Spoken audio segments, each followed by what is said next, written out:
दिल्ली से अपनी बेटी और पिताजी के साथ मैं अपने घर वापस आई। कोरोना काल में फंसने के कारण हम कई महीनों बाद लौट रहे थे।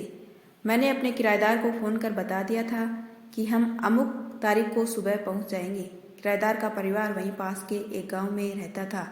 वह और उसका बेटा हमारे घर में रहते थे। जब हम घर पहुंचे तो वो लोग वहाँ नहीं थे। घर के अंदर जाने पर जब हाथ मुँह धोने के लिए नल चलाया तो पानी की एक भी बूंद नहीं निकली। ऊपर टंकी में जाकर देखा, टंकी खाली पड़ी थी। इतना लंबा सफ़र और पानी नहीं।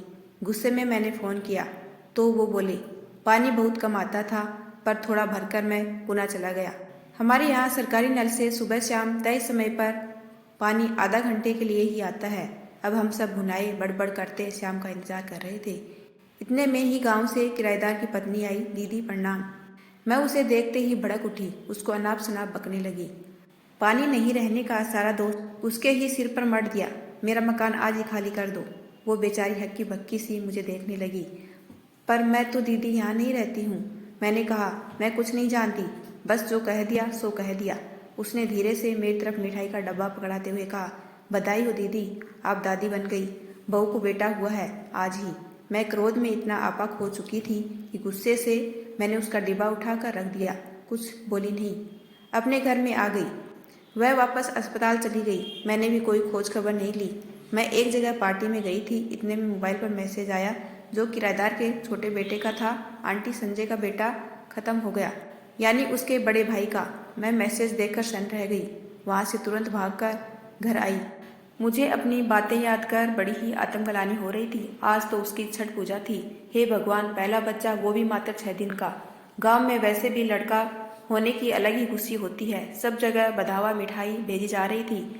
पूरे गांव में छठ का न्योता दिया गया था। मुझे भी आया, पर मैं नहीं गई थी। और आज ही हिम्मत करके मैं अपनी बेटी के साथ वहां गई। आत्मग्लानि से मेरा सिर झुका जा रहा था। मुझे अपने दुर्व्यवहार पर पछतावा हो रहा था।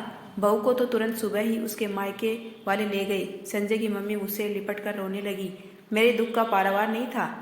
चारों तरफ सजावट थी। आंगन घर लिपा पुता हमें मुँह चिढ़ा रहा था। एक तो संजय के पिता बाहर थे, दूसरे स्वयं बच्चे का पिता दूसरे प्रदेश में नौकरी करता था। ओहो, अनजाने में मुझसे कितना बड़ा अपराध हो गया। मैं अपनी ही नज़रों में गिर गई थी।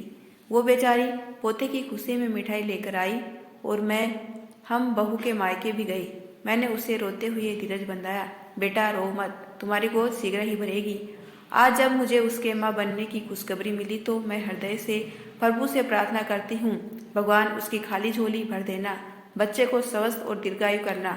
मैं उसे गोद में खिला लूँ तो शायद मेरी आत्मग्लानि कुछ कम हो जाए। यदि आपको मेरा छोटा सा प्रयास अच्छा लगा हो तो चैनल को लाइक शेयर एंड सब्सक्राइब कीजिए। आपका अपना कीमती समय देने के लिए दिल से धन्यवाद।